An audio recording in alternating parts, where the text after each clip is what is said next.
What is going on, everybody? It's NFC Championship game week. It is time to put up or shut up is upon us. Well, it's got a couple days. 49ers v. Lions for the right to go to the Super Bowl. I'm back again with my co-host Raj as we come to you weekly talking about who else? San Francisco 49ers. Somebody's got a Deebo Samuel jersey in front of him. We're going to talk about that. Maybe we'll talk about him first, seeing how he's kind of the subject of a lot of people's worries. So before we do that, how you doing, man? I'm doing good, man. We got the NFC Championship game on Sunday. Oh my God, I'm gonna be there. I can't wait. You're going to the championship game? Of course, I wouldn't miss it for the world. Come on, man, I hate living on the East Coast. Oh, You guys come on, suck. man. If I didn't go, I'd feel sick if I didn't go this year. Like this seems like the best year. I've never been to an NFC Championship game. No, I'll take that back. I did go to an NFC Championship game. 49ers lost to the Rams, and that game that was 2021. You remember the Jaquaski Tart, that whole game. And I need redemption because I left with the sour taste in my mouth. I need to see this team win. I need to see the confetti pouring down upon me. So hopefully that's this weekend. So yeah, I'm feeling great. Ooh, that was I wanted to hit on last week's game. That was a stressful game to watch, my man. I haven't talked to you since then. Before we talk about Deebo, what did last week's performance and just really a scary almost loss? It was they almost got bounced in the divisional round. That's how bad they were playing. How was your stress level after that game? And two, like, what does it kind of do to you as far as you are looking forward to the championship game? Like, do you have worries? Do you have concerns? Like, how are you feeling? I mean, I'm just happy we survived. Sometimes in the playoffs, it's just about surviving, and you win it. It doesn't matter how you win. You move on to the next week because that's the playoffs. It's one and done. You get there, you win, and you move to the next week. It's survival. That's how I felt. I was at that game, and it was you watched it. Yeah, I mean, you've seen all the stuff. You've seen people talk about it. Like, it was something else. I've never experienced, like, so many highs and lows in 3 hours of my life. It was crazy, man. Like, it was a roller coaster ride. It was an amazing game. At the same time, it was a terrible game. It was, if you know what I mean. But I'm not worried about anything. Definitely, playoffs are two great teams always going at it. So anything can happen. The Packers were the hottest team in the league coming in. Love was playing on fire the last couple of weeks. And the Niners hadn't played in a long time. It was raining.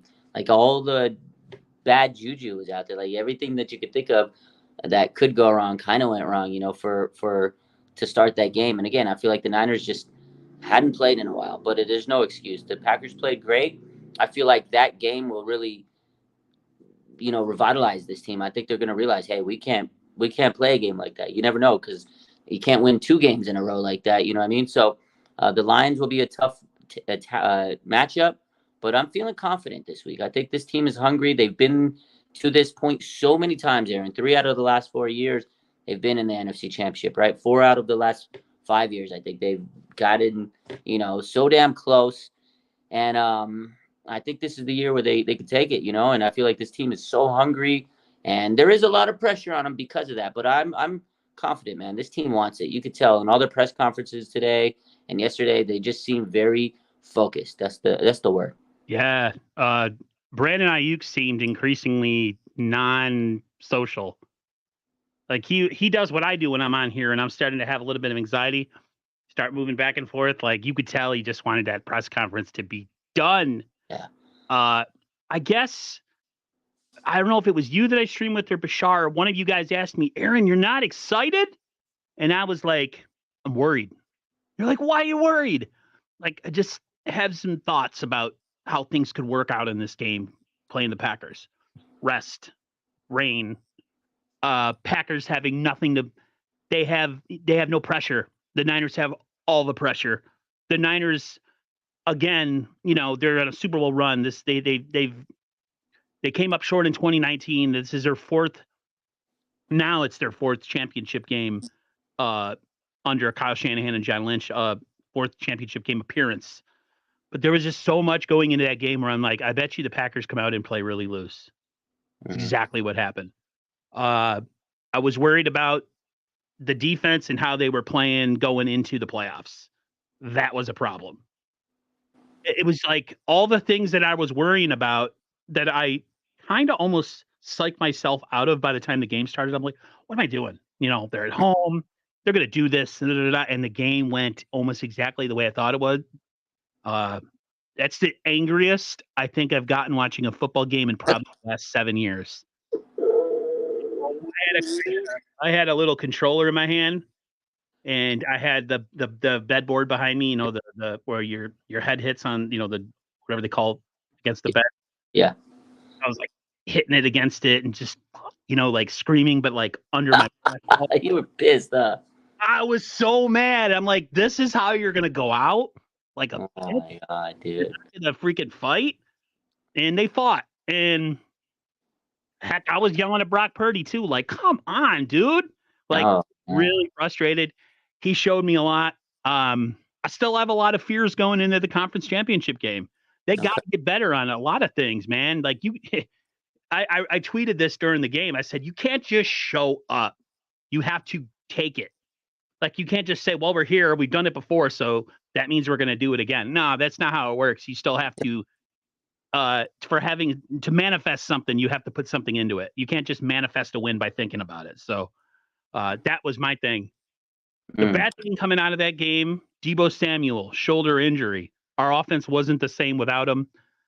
Don't know how much that would have changed with the weather the way it was and Brock being erratic. Thought was that he had a concussion and then it turned to a shoulder injury. And then they got the MRI and there was nothing wrong. Now they're saying it's pain tolerance. I've been listening to a lot of radio. He looked okay today with the videos that they showed on the side field. Deebo Samuel, does he play on Sunday? The NFC Championship, Aaron. Yes, he's playing. I'm going to talk about that in a minute, but I want to go back real quick, kind of recap some things you said. So, yeah, I mean, definitely was a stressful game, and I can understand your frustrations because I was sitting there just like I got to the point where I was like, oh, my God, and like hand on the head, and just doing this, and you're in shock. You're like, oh, my God, this might be the end. When Aaron Jones runs that ball, it was like a 50-yard run. And I'm like, oh, my God, are you kidding me? That could be the nail in the coffin. When they missed that field goal, I tell you, when I say the stadium erupted, Aaron, the stadium erupted. And that whole sequence, the momentum shift was insane because, boom, Brock Purdy leads the team back down. The touchdown, I mean, you couldn't even hear yourself think at all at that point. It was a head rush. Everybody was going wild after the touchdown from CMC. But I remember looking at the clock and going, there's still time on the clock. Will Aaron... And I said it. I remember I tweeted. I said, "This is Brock Purdy. This is Brock Purdy legacy drive." I remember saying that, right? And then I looked at the clock and I go, "Please don't tell me that Jordan Love's going to have his legacy drive." And I sat there thinking about when Aaron Rodgers, and this was a regular season game. I remember we scored, Kyle Juszczyk, and there was like 30 seconds left, and I'm like, "Oh shit, don't give him time." And he drove us down. Now, I'm not saying Jordan Love is Aaron Rodgers, but he's a good young quarterback. And you know what? He's still young, and that's what it is. He's a first-year starting quarterback, and he's got a lot to learn, and he will be a good quarterback for years to come. But that was the moment where the 49ers said, you know what? You're a young quarterback. We're going to show you what young quarterbacks do. And that proved how clutch Brock Purdy was because he might have had a stinky game, whatever the case is, but he came through, just threw away everything that he had to think about during that game, whatever, near interceptions. And he says, all right, this is it. Make this game-winning drive and take this team down. So it was nice. I will say there are some concerns because you nailed it. Run defense has not been good for the 49ers lately. They need to stop the Lions' run, and the Lions have a good run game, and that's going to be a key. Secondary's been kind of wishy-washy here and there, but because they haven't been getting pressure. Me and you have talked about defensive line this whole season. I was thinking about it. I was watching the film the other day, and I was like, and I was thinking about when we were going to do our show. I was like, man, me and Aaron have sat here the whole freaking year, talking about defensive line. And it's still a damn problem, man. What the, So, yeah, that's something I'm like really irritated. Bosa played good, but everybody else is not helping him. Clelin Ferrell had surgery, so it's like we're still in the same boat we were 9 months ago, man. What the hell? But as far as Deebo, yeah, it seems like he's going to play, man. He went back to practice. So every day things have gotten better and better and better in terms of Deebo, right? The news was 50-50. I don't know. He didn't practice, but he's feeling better. Then boom, today he was at practice, limited. He looked nice out there. If if this is the NFC Championship game, your superstars have to play. Debo Samuel, there's no doubt in my mind he's going to play. Brendan Ayuk said he thinks he's going to play. I think Debo's going to play. No matter if he's healthy or not, he's going to be out there to help this team get to where it needs to be. Because if he doesn't, Debo's going to take a lot of criticism. He already gets a lot of criticism, Aaron. Debo can't miss this game, and he is a vital part of this offense. So I think if I had to go out and bet my house that Debo Samuel will play, I will bet my house that he will play. He's not missing this game. I was one thing that I was really pissed off watching the game, and I see there's a lot of people in the chat. I would go through and say hi to all of you, but there is a ton of you in here. I just want to say hello to everybody that's been in here, that has never been in here, and for those of you who are always in here, Mazel Tov, thank you so much. I have an old friend from work named Elise A. Blanco. She is a huge Packers fan. Elise says, "Hey, good game versus the Packers. I wish you the best of luck in this coming game. Thank you." Yeah, massive Packers fan. Massive Packers fan. They got a future, bro. That quarterback is good. Mm-hmm. That quarterback is good. He just needs experience. Is really what it comes down to. He shouldn't have thrown that interception to Greenlaw, which I'm glad he did. But when I looked at my brother after the game, I'm like, yo, Green Bay's going to be good next year. Oh, yeah. Yeah. Like, I'm scared. That's why I'm saying we got to take care of it this year, because everybody's going to get better. Yeah. And you never know, because when you're a Super Bowl team, when you're a winning team, sometimes you lose players. Like, it's hard to keep a good team around. And it's not just the 49ers have been good this year. They've been winning consistently over the years with Kyle Shanahan, John Lynch era. Like, 3 out of the last 4 years, NFC Championship, right? So it's not like they haven't. But at some point, that success kind of dwindles. You're going to lose players. You're going to lose a Kittle. You're going to lose a Trent Williams at some point. I'm not saying this year, but you just never know, man. And the 49ers play a lot of games every year. It takes its toll on these players. Like Debo's banged up, Armstead, all these players have been banged up because they're playing more games than anybody. So yeah, you never know, man. And teams around us are gonna get better. And I said that to all the Packers fans that I was talking to at that game. After the game, I was like, dude, hold your heads up high. You guys played a phenomenal game. You took the number 1 seed and had them on the ropes in a standing 9 count. Yeah, a standing 9 count. You almost got the victory on a count out. That's how bad we played that game. Man, I was as angry as I've been in a long time watching the game. And one of the things that pissed me off more than anything in that game was that defensive line. All the talk before the trade deadline, when people were saying, who should we go after? Montez Sweat? Should we go after Brian Burns? Should we go after Chase Young? Jadeveon Clowney. Chase Young, a lot of people said he has a lot of red flags in his game. Effort is one of them. And one of the things that they said that about his game is that he doesn't have the ability to kind of he doesn't have many moves. He's kind of a one-trick pony on the pass rush game. And he doesn't always set the edge in the run game. All that came to fruition in that game. I was so mad at him and Gregory. Everyone's like, oh, Eric Armstead's coming back. It's going to be a huge difference. Nothing. Hargrave, all that money they paid for you. Nothing. You can't hold up against a run. You're not getting any pass rush. I don't care if you have freaking Joe Montana at almost 70 years old standing back there. He has time. He's going to complete the ball. It might be a 10-yard completion, but come on now. Yeah, I was beyond pissed off watching that game. I don't know. How do you feel about that? I felt the same, man. And everybody was, it was so annoying because after the game, I mean, you're just in like another dimension, you're just like hyped out of your mind and you couldn't believe you win. But when you scale back and you got to talk about the game, because we talk about the game afterwards. Like most fans, they're hyped. They can go about their business, me and you, especially me, because I got all these big pages. I got to go talk, create content, post all the stuff. And I'm posting stuff, and I see the Nick Bosa video. I was like, obviously everybody got to post it. He's after Greenlaw makes his big play. He's on his knee, and he's just like tired. And all I see in the comments was people ripping him. Bosa did nothing. You're garbage. You did nothing. You did nothing. Like, okay, that was kind of how I felt about the D-line. Nick Bosa played his tail off. He was out there. I remember every time I was so tunnel vision on that D-line. Like, I watch Bosa a lot when I'm watching that game. And I'm like, my eyes, he was getting chipped. He was getting thrown, tripled, doubled. And then I watched the Baldy breakdown the next day.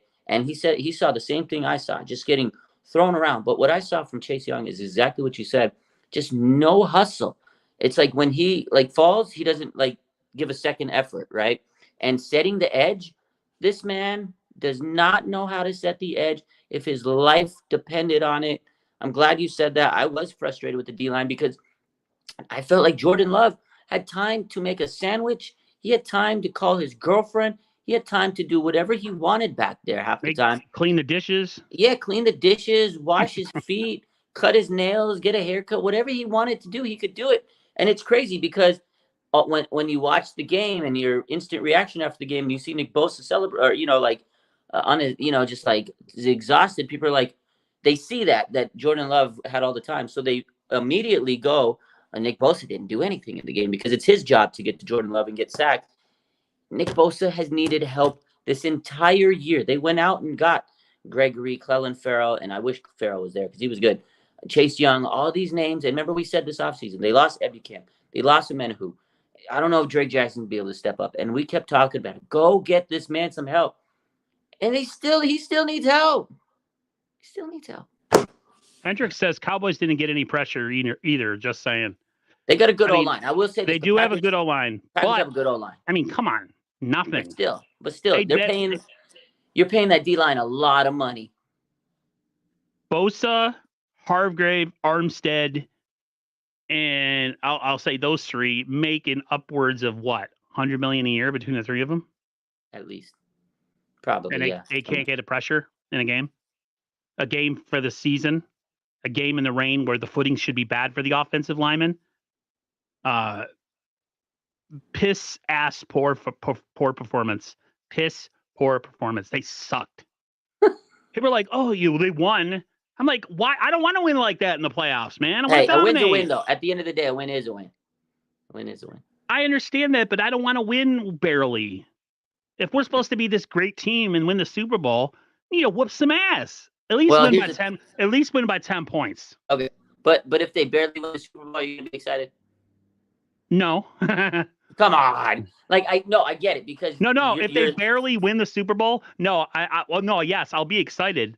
But that's different. That's the last game of the year, man. Like, but here's the thing. Like, and I just went on the rant of they need to play better. But I think where you're coming from, and I understand this is if they played that poorly in that game and they play that poorly for the next two games, they may not win a Super Bowl. So I think that's where the concern is correct me if I'm wrong. Like, they cannot play like that and expect to win a Super Bowl. Like, if you play against Lamar, right.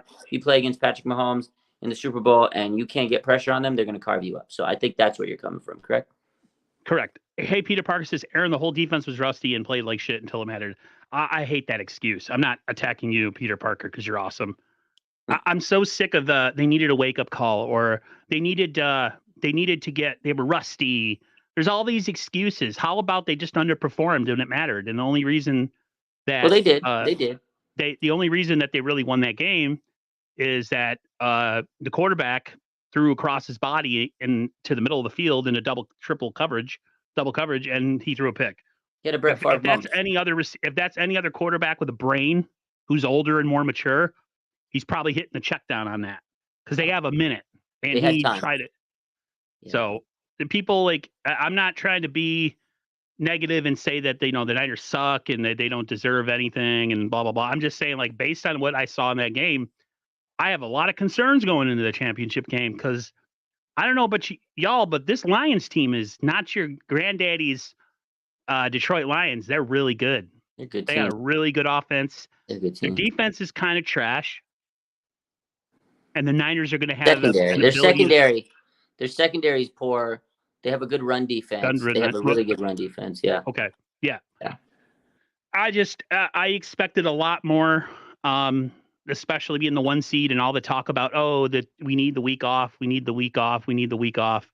And then they get the week off and they played like they didn't have the week off. So it didn't make any sense. So it's tough, man. Don't get the first round bye. Just go right into the playoffs. No, I don't know, man. They needed the bye in terms of resting and getting players back. But I think you're right. They didn't have the edge. And then Steve Young said it, right? They're going to be a little rusty. And I think they were rust, rain. There was a lot of elements, but you can't use that as an excuse because you should be able to win the game. But end of the day, they won, and that's what matters. Yeah. Now, we'll see how they go this week because the Lions are a tough opponent. It's a great story. Jared Goff, he's played the Niners many times.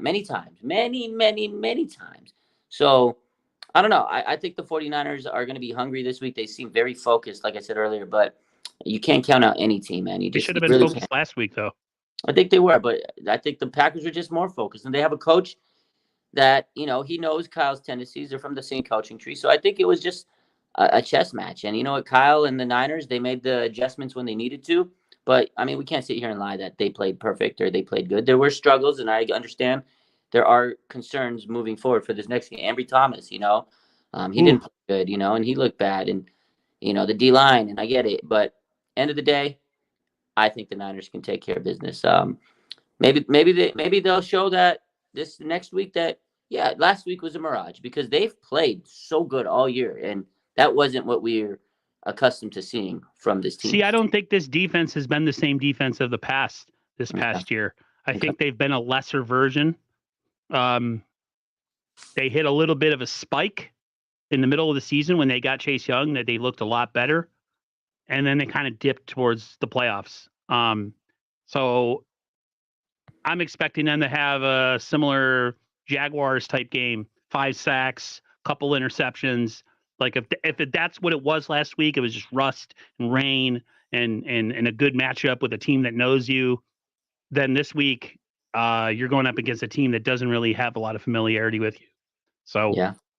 There should be difference. Let's talk about the other giant elephant in the room. And that's the hate that Brock Purdy is getting in the national media. It's getting to the point now where my brother was watching ESPN, and I'm like, bah, bah, bah, bah, bah, bah, bah. I was just saying that to him while he was watching. I was like, I can't take any of that anymore, man. Any of it. It's all dude, it's bad. Like, it's funny that you're getting certain people coming to his defense, like Richard Sherman, out of all people, right? But he's been doing it all. He's been doing it all year. Who else came to his defense? I think it was Emmanuel Akko and Pat McAfee. Pat McAfee and Emmanuel Akko. The guy who overpronounces all his words and he speaks really clearly, almost too clearly. Kind of annoys me a little bit, but that's a whole other thing. What do you make of it, man? Like, why the hate? I don't understand. Like, I've never seen a quarterback get critiqued this much. Why? It's, Arik Armstead said today on Sherman's show, like, it's weird. Richard Sherman said it's because people don't want to believe that Mr. Irrelevant can be that guy. A lot of it's Click City.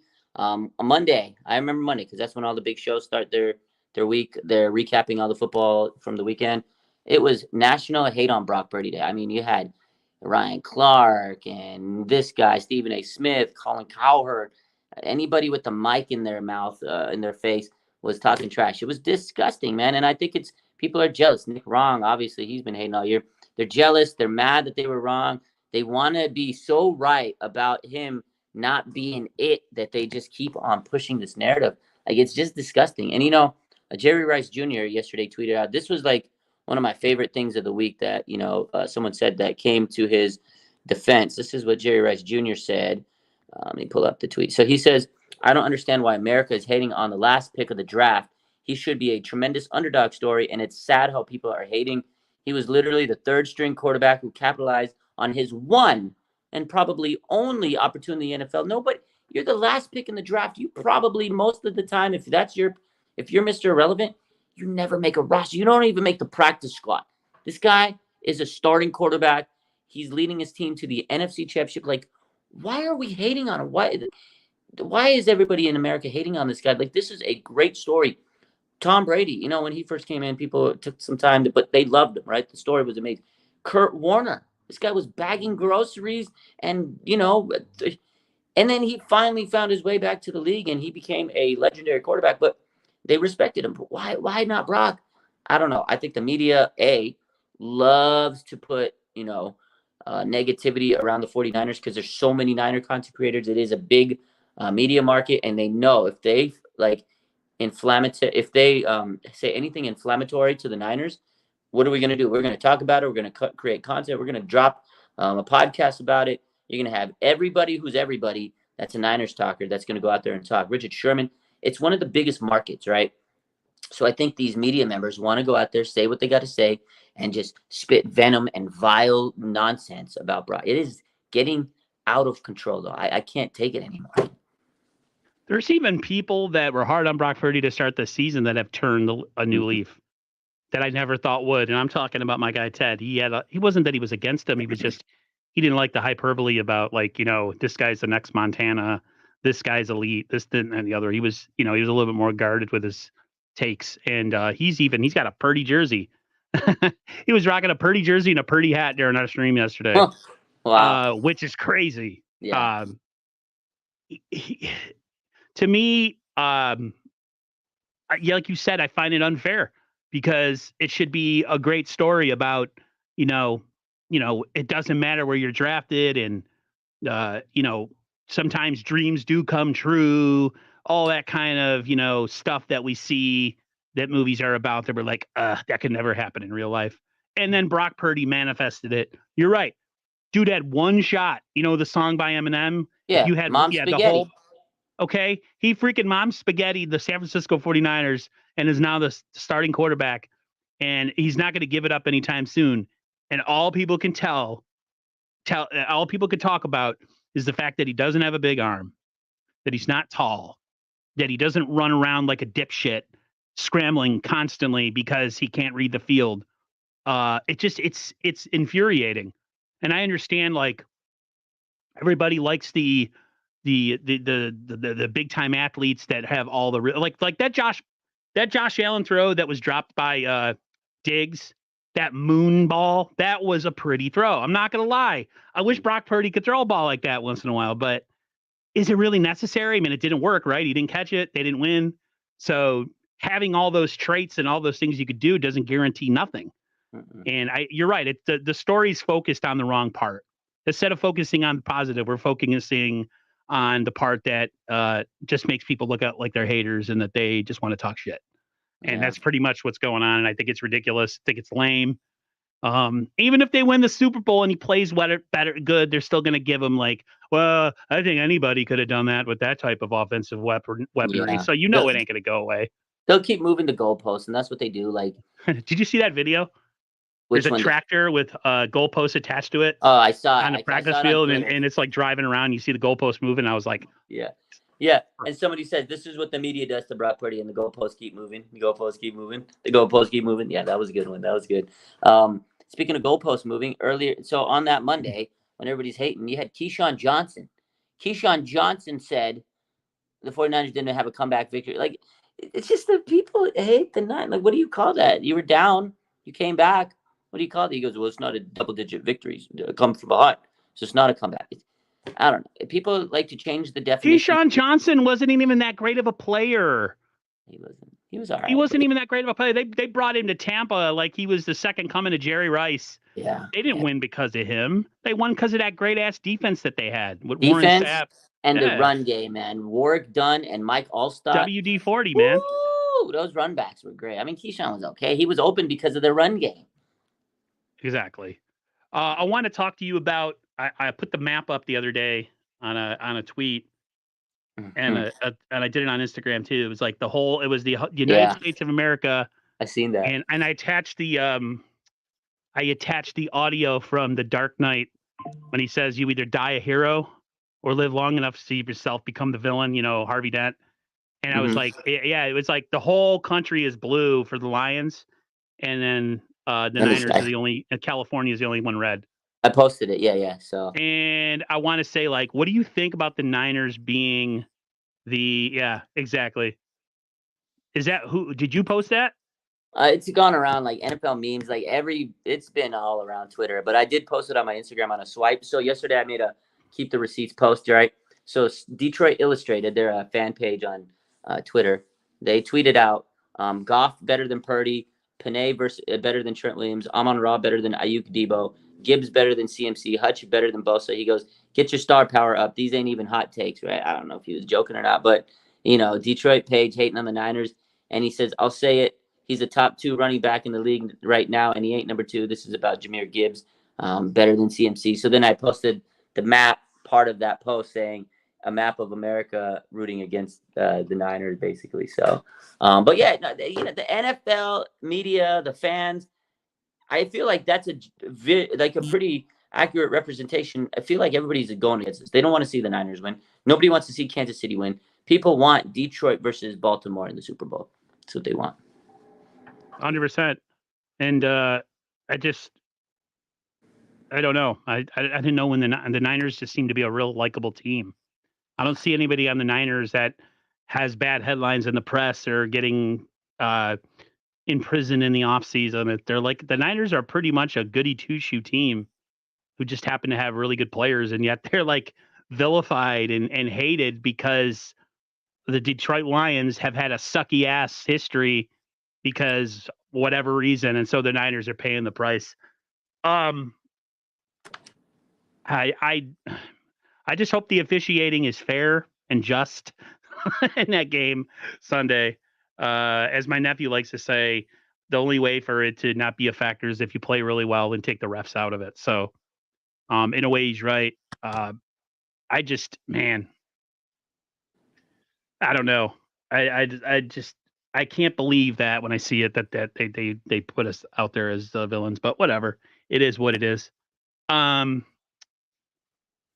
see here. The Niners have a lot of people on their team that are up for some year-end awards here. I don't know. We got I think we have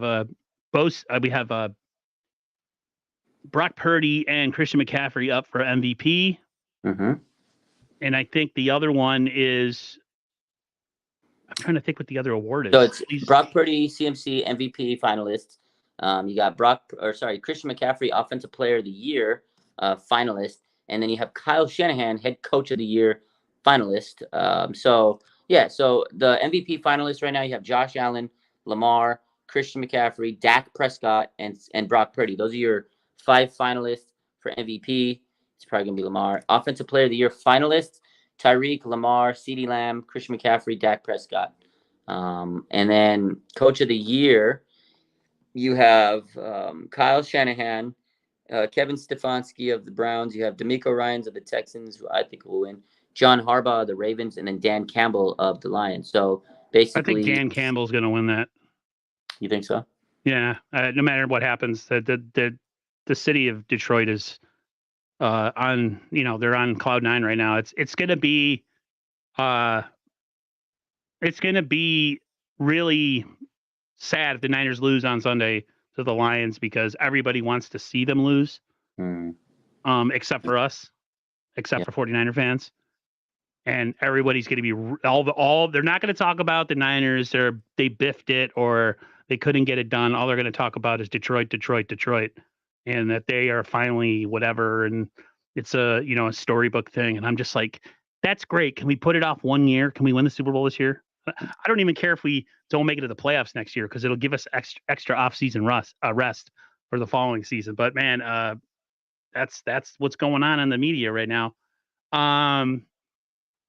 What did you think of the news of both the Niners maybe possibly losing Clint Kubiak and Brian Griese to coaching jobs?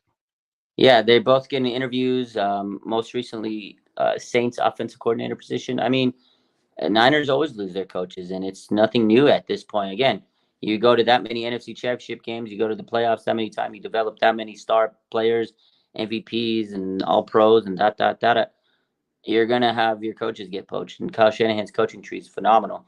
I don't like it, but it happens every year. I feel like it's something that is makes it hard to focus. But, I mean, this is that time of the year. Those teams that suck, they have to look for coaches and figure out, they're not going to wait for the playoffs to be over. They got to get their plan ready. Senior Bowl's coming up. All those things are coming up. They got to start scouting.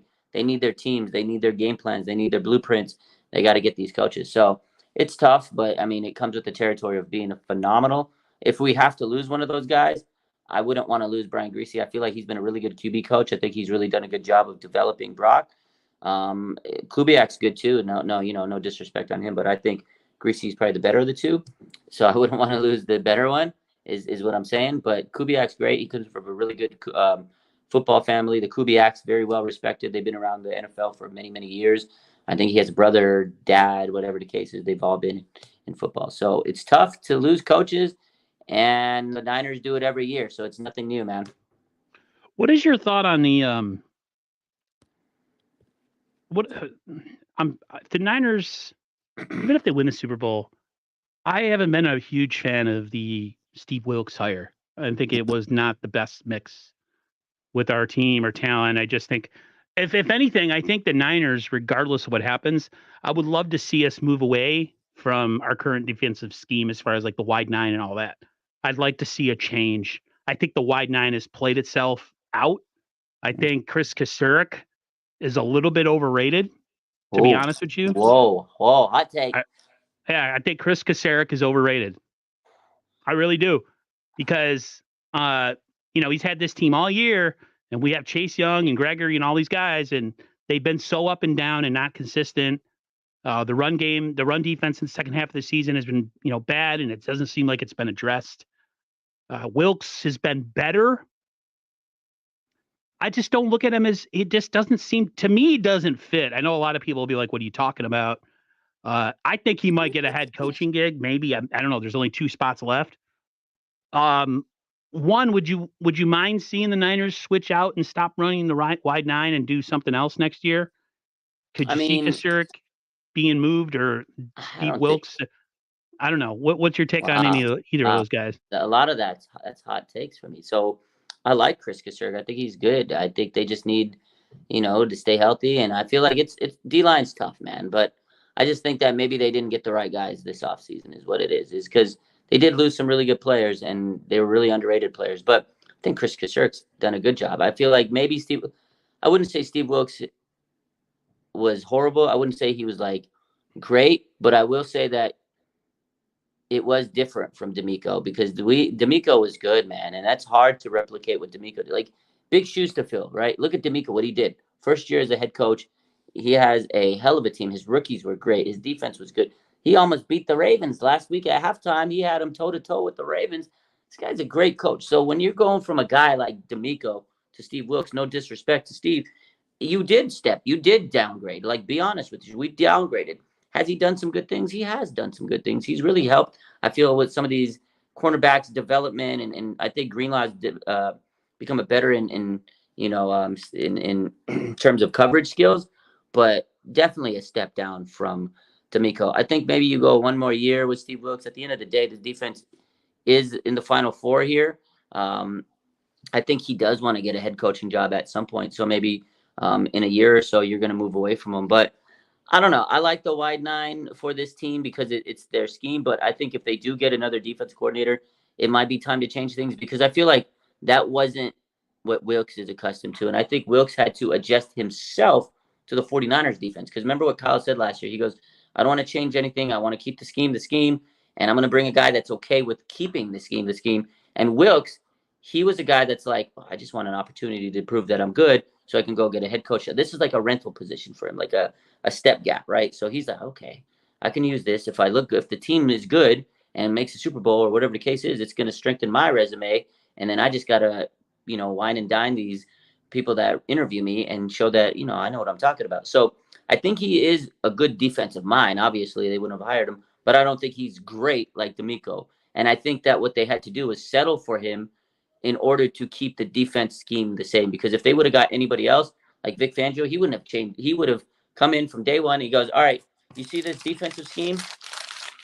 Yeah. Perfect. Let me show you what I'm going to do. So I think that's what it was. Kyle found a guy that's going to settle. It's funny, too, is he got fired or parted ways with the Dolphins after 1 year. Fangio. Yeah. My brother's like, what's that all about? I'm like, well, he's kind of a crusty old Italian guy. Kind of moody, Maybe he didn't like McDaniels over there. McDaniels, I don't know about him, man. He's really smart, but he's not head coach material to me. He's like high-level offensive coordinator.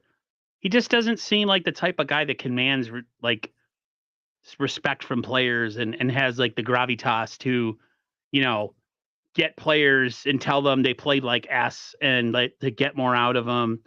I guess maybe it's the generation I was from, but I loved the Bill Parcells, Tom Coughlin type coaches. I mean, I I know like they can McDaniel. wear on players after a while. What's that? I said I like McDaniel, but I think because he's young, he's still trying to like earn respect from. I think he's tries to be like a people's coach. You know what I mean? Swaggy, dress cool, impress. Like Kyle's a little bit of both. He has a little bit of that piss ass in him, the red Yeah. ass, like his dad, where they would Hmm. scream at people and get really red in the face. So I'm cool with that. But like sometimes, man, some of these players, this generation, man, not only are the kids soft, but the players in the NFL, some of these young cats, like they need to have somebody that forces them to, you know, get their butthole a little tight once in a while, thinking they might be cut. You know, it's just, it's so hard. It's sometimes I was watching some of the behind the scenes with McDaniel, and I'm just like, oh God, this dude makes me nervous. I get Yeah. anxiety listening to him talk because it's so slow and deliberate. It's just like, I'm cool. Um, let's talk about the fact that Trent Williams. We talked about this last week, but I want to just bring it up real quick. Trent Williams will return in 2024. I just want to know your personal opinion on this. If I asked last week, I'm sorry, but I think it's a huge thing that he's going to, but I still think it shouldn't affect how they draft. I think regardless if he comes back or not, which I'm glad he is, I'm so happy. They still need to get offensive line in this draft because A, he can mold the next guy, and B, you just never know, right? Like at the end of the day, you don't know what's going to happen. You need to make sure you invest in this offensive line because I'm tired of mid offensive linemen, Super Colton mid. Kivitz, and who the hell knows what's going to happen to Trent? Like you don't want him to play next year and go through the season, and then you don't have a contingency plan. Like get your contingency plan. The 49ers, they like to develop and get these guys up through the system. Like if they drafted a lineman with Kyle Shanahan and rookies, just he'd make them sit He'd and they'd find a go get a reason not to play him. He would say he'd get a he needs rookie to and get better in the weight room or some jazz he'd like say that. something, and then he'd go sign a free agent, and then the rookie's gonna be like meddling around. I just need go get the rookie, let him meddle around, let him sit back, learn, soak it up from Trent, and then the next year he'll go out there play. I think that's what they did with Jair Brown. They knew, Gibson's gonna leave. They knew Jimmy Ward.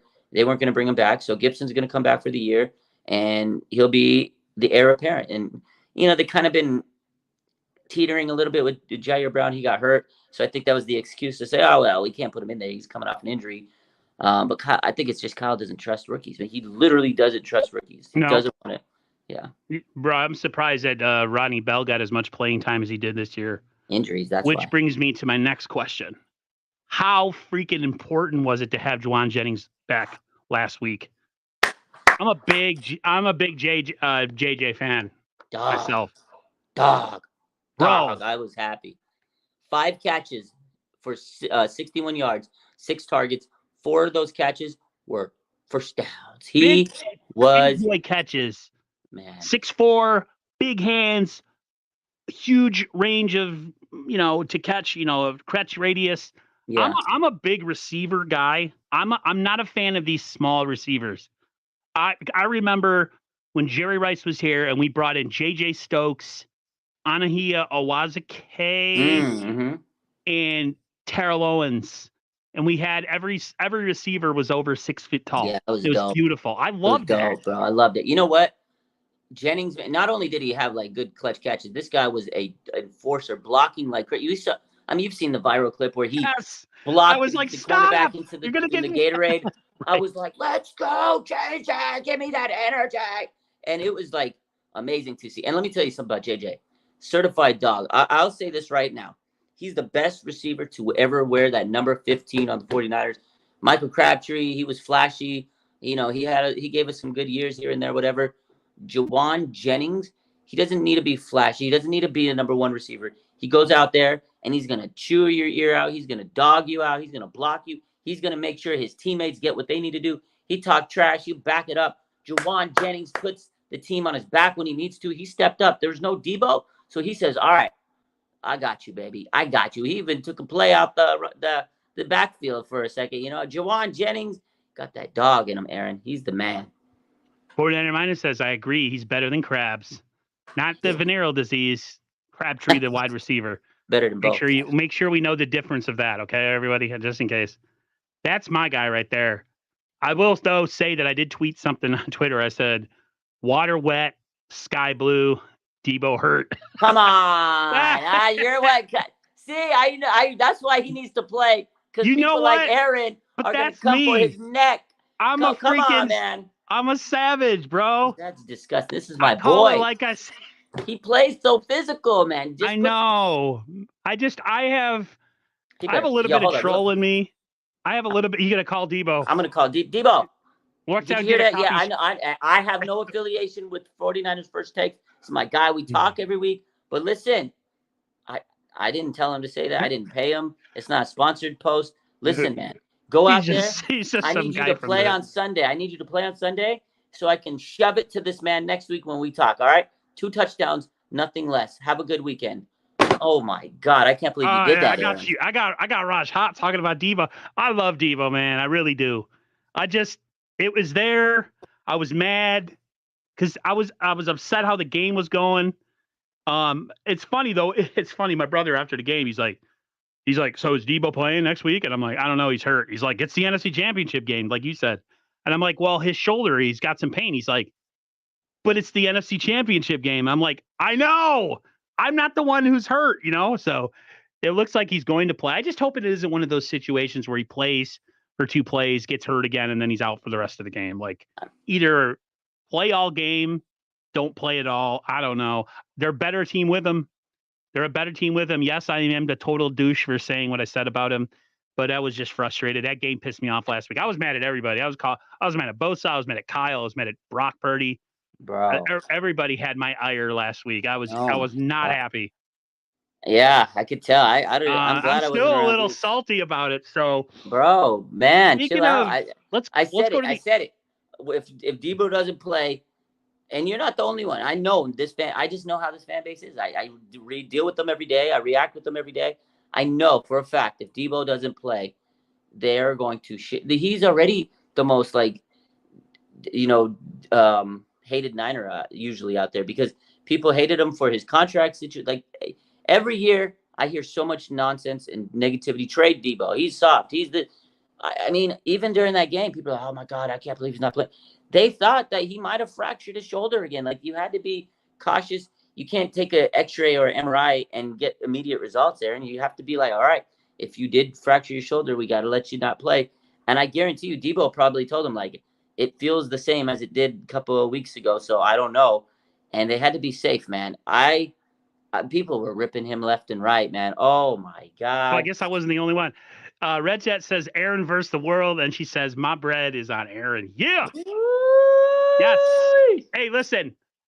I ain't on YouTube to be popular. I mean, it's obvious that I ain't popular on YouTube. So if that's the case, I'm just gonna say what I really feel. I don't hate the man. I was just pissed. Wow. Listen, man, that's the kind of guy that I am. Okay, I'm a jerk. Okay, you're a dog. Aaron got that dog in him. Aaron got that dog. You're like Jawan Jennings. You're like the Jawan Jennings of Niner content creators. How's that? Yeah, I don't get a lot of views, but when I do, they're impactful. Yeah. Yeah. You just literally slammed me to the Gatorade, man. I get my 1 catch a game, and I'm happy about it. I might get a unsportsmanlike conduct for elbowing somebody late out of bounds, but that's all right. Oh man. Were you one of the fans who jumped in his? No, I don't DM players. I do not DM players. I had a player's wife DM me years ago when we sucked. I forget who the defensive tackle was. I said he was ass cheese. He sucked. And his wife DM'd me, and she's like, "You're a piece of shit. You're this, you're that." And I was just like, "Thank you." I think it was during 2016. Oh yeah, I got attacked. I didn't tweet the guy. I said something, and somehow the tweet must have ran past. Oh man, yeah, his wife was pissed at me. Oh, that was great. Go ahead. Go ahead. No, go ahead. I was like, that was for me. That was like the all-time thing. I've gotten a post liked by Ryan Leaf before. He's responded to one of my DM. I did DM him because I tell him he puts up with a lot of shit on Twitter, and I think he's an inspiration for dealing with substance abuse and all the stuff that he had to deal with. And he responded. So, but did the Twitter police come after me? No, because I don't physically threaten people. That's funny, dude. I'm not a sexual predator or weirdo. I just say people suck sometimes. Like, I don't know. I learned, so I try not to because, I got a lot of people that come at me just like that, and I don't want the disrespect. But, I keep it 100 when I need to. But I remember when I first started, like back when I was like first doing this whole thing, and covering the team. And I used to just kind of share my thoughts on Instagram. I didn't know these guys were watching my page. I didn't know how that, where I was like, there's nobody's going to fucking see what I posted. So when I remember I hated there. So there's a player I could not stand because, the 49ers, they had some legendary linebackers, right? They had Patrick Willis, they had Navarro Bowman, Ahmad Brooks. They had great linebackers, right? And then they got hurt and they had some injuries and they had to plug and play some linebackers here and there. I remember we had a guy, Michael Wilhoit. I hated Michael Wilhoit. Oh, I could not stand this guy. He couldn't tackle. He always missed. He cost us big games. Like, he dropped it. Like, I was a big Michael Wilhoit hater. I'll be honest with you. So I remember there was a game. I can't remember exactly what game it was, but he sold so bad. He missed like a big play, and it led to, I think, a touchdown that the other team scored, and then we lost. And I went on there and I fucking made a anti-Michael Wilhoit post, slammed the guy. I said, like, yeah, I wish this guy could tackle, get him off it, something like that. And I just like ripped him. And I said some like nasty stuff about him. Yeah. Yeah. The next day, guess what? I was blocked from Michael Wilhoit. He DM'd me and he said some nasty stuff back. I forgot the defensive tackle who it was. He was during one of our bad years. I think he had like long hair or something. I can't think of his name, but his wife attacked me. His wife came after me on Twitter because I said he sucked and he shouldn't be in the NFL. He's bad. But the whole team sucked. I was just using him as a scapegoat for my anger because I'm a freaking crazy ass Niners fan, man. I've loved my team since I was like 9, 10 years old. So it was hard to see them go through that Harbaugh era and then just go right back down into the gutter of like nobody cares about you. That's why it's such a weird juxtaposition that they're the hated team now and that the Lions are the love team. Like it don't make no sense, man. Well, I mean, it makes sense because the Lions, their story, they're a team that hasn't been in the playoffs. They're a fruity story that everybody loves. Oh my God, they're smelling like roses. This team is so amazing. It's like, okay, you have the Lions. I thought roses really smell like poo poo. Yeah, they don't. Yeah, they're outcasts, right?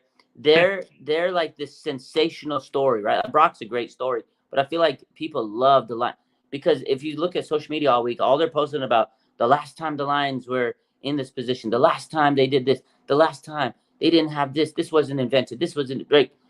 Yeah, I was 7 years old the last time they won the division and made the playoffs like that. You know what I mean? So it's like it's been a long time. Like half of social media didn't exist. None of these half the people that probably follow me weren't born. I was 11 years old the last time they were doing what they did in the playoffs. I was 11.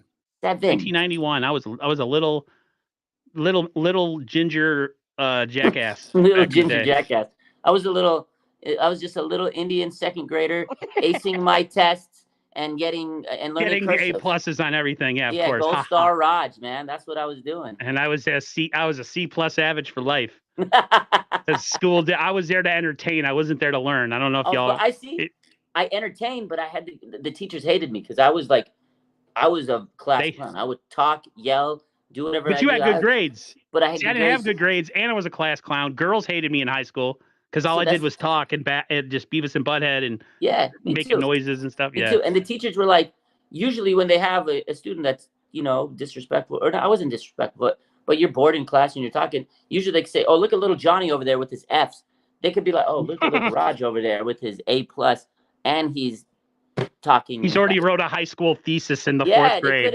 They hated me, man. But then the teachers, they found out that you just got to give them busy work. So they'd make me like their teacher's assistant. Oh, I loved it. I'm like, "Oh, you want me?" Of course. So I do all their busy work. Then everybody hated you. Grade their papers. Go to the office. Dude, it was the best. They're like, "Did you do all your assignments today, Rod?" "Yeah, of course." I was like, "All right, here's a folder of work. Get it done." I didn't even have to really be in class. I loved it. I wasn't in class. I'd go around campus, mess around with people, talk to them, go to the office. "Oh, Miss Smith needs this delivered to the office." "Okay, cool." Come back, look at the board. "Oh yeah, I already did that work." It was good. It was great. I loved it. So we were talking about Juwan Jennings being a dog and being someone that 49 fans love. Ooh, right now, Ambry Thomas is a liability, man. What happened last week? And I think the Lions are going to go right at him with their top receiver. I forget his name. Amon Ra. No, not him. The little dude. Yeah, I'm on Ross St. Brown. Okay, St. Brown. Okay, yeah. I didn't know his first name. I just thought I never hear it. I just hear St. Brown. So What's up with Ambry, man? this is what Mooney Ward said about Ambry. So he had a mess. Let's a little bit, man. Just try to keep his head up, keep motivating. Don't get down on yourself because everybody know that shit on national TV. You give up a couple plays in this day and age on social media. They ain't gonna really let you make it. So it kind of like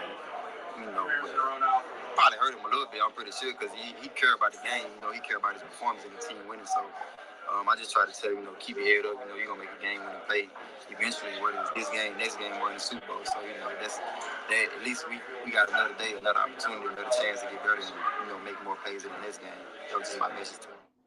I like Mooney. That's a good leader. He has had a pretty good year. He has. There's been some blips. That secondary in general, corners wise, they've been pretty good this year. If you want to say one thing about Wilkes, he might suck at like a whole defensive scheme, but when it comes to DBs, they've played higher than maybe their ceiling is. Javarius Ward's had his best season. He's an All-Pro. I think Diamondor Lenore has been a beast. He ain't a big guy either. Demo's a small ass dude.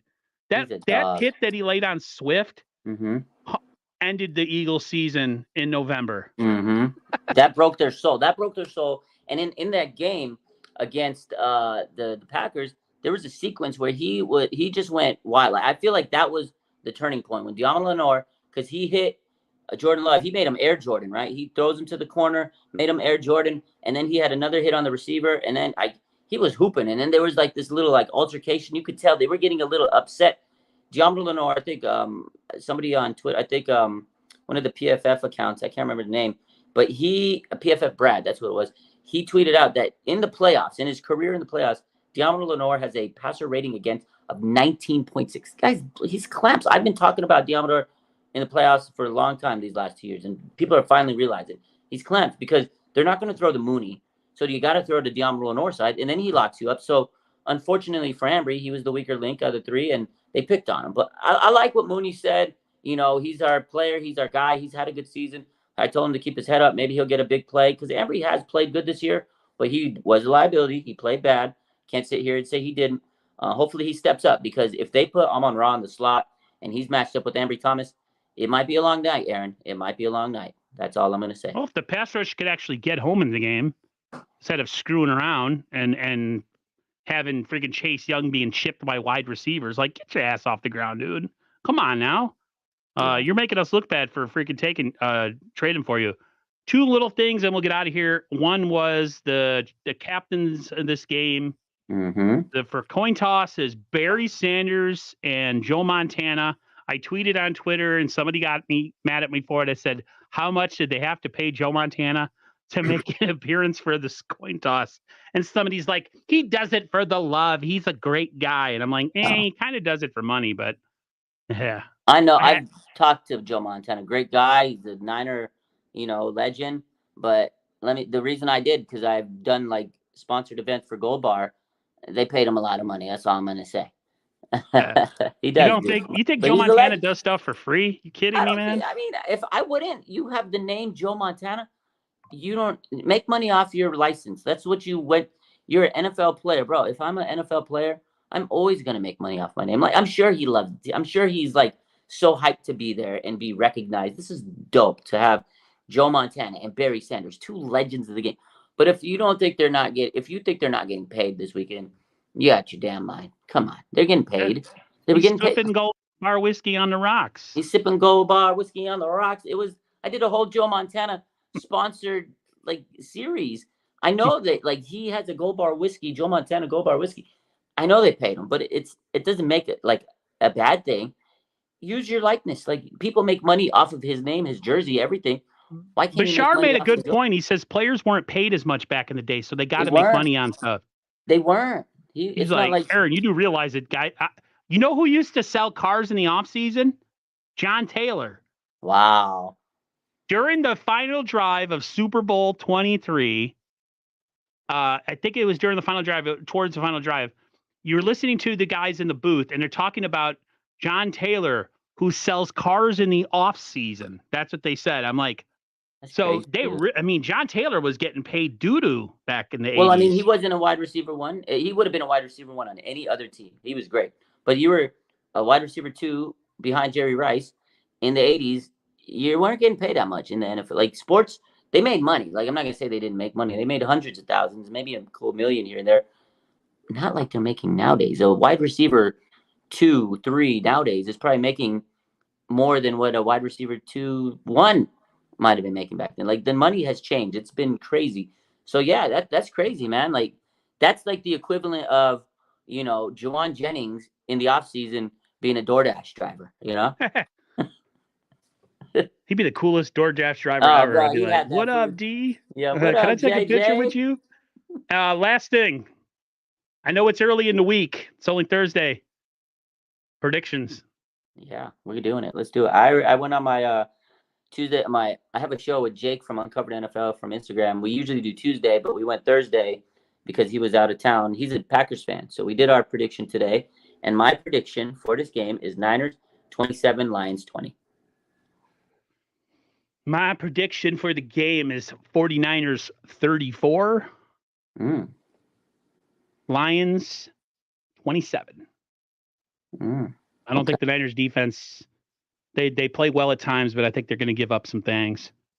I hope I'm wrong. Don't get me wrong, guys. I hope people vilify me and hate me and say that I'm a loser and a fake fan. I hope the Niners freaking smack that ass on Sunday. Do a little but we'll see. I think it'll be that close. Game last week changed me mentally, how I think of this team. So who knows? Maybe they come out and the pass rush is on point, and they haven't shown it this year that they can consistently get after the quarterback game to game. Like one game they get 6 sacks, and another game they get stonewalled. They've been inconsistent. Yeah, they have been. But all right, they're everybody. in the NFC Championship. So the NFC Championship. Everybody, appreciate you coming through. Appreciate you guys supporting the stream. Don't forget to subscribe to 49ers First Takes if you haven't subscribed. And if you're a fan of my channel, go over to Raj's channel, RSF 49ers Live, and subscribe to his channel. Subscribe to his Instagram, too. He's on Instagram as well. We're doing a ticket giveaway on Instagram. And he's on TikTok. Everything. Excuse me, he's on Twitter, not TikTok. Screw Twitter. Yeah, sorry about that. Yeah, don't promote the TikTok. I can't be coming for you over there. No, dude, you'd have more followers in a day than I've accumulated over 6 months. Oh, so everybody have a great rest of your night. I'll see you with Bashar, 49er Minded on Saturday at 6 p.m. Eastern. If all goes well, take care, everyone. We'll talk to you later. Real quick. Go ahead. Last question. This is not Niner related. Who's winning the Royal Rumble on Saturday, Aaron? CM Punk. Woo! CM Punk's my guy, man. Straight edge like me. Doesn't drink, doesn't smoke, doesn't do drugs. I like him. He's the man. I like. That's my guy. And he likes to get on the microphone and drop pipe bombs. Bro, he's good on his promos are gas. I don't know. And Bashar always thinks it's funny because I speak my mind, and I'm just a CM Punk guy because you're CM Punk, yeah, 100%. I used to do that at work.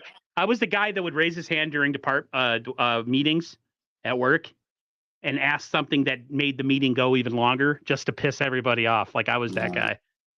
Call somebody out on their BS in a meeting so that the manager has to do something about it. I was that guy. I know. That's okay. All right, everyone. Take care. We'll see you later. Peace. See ya.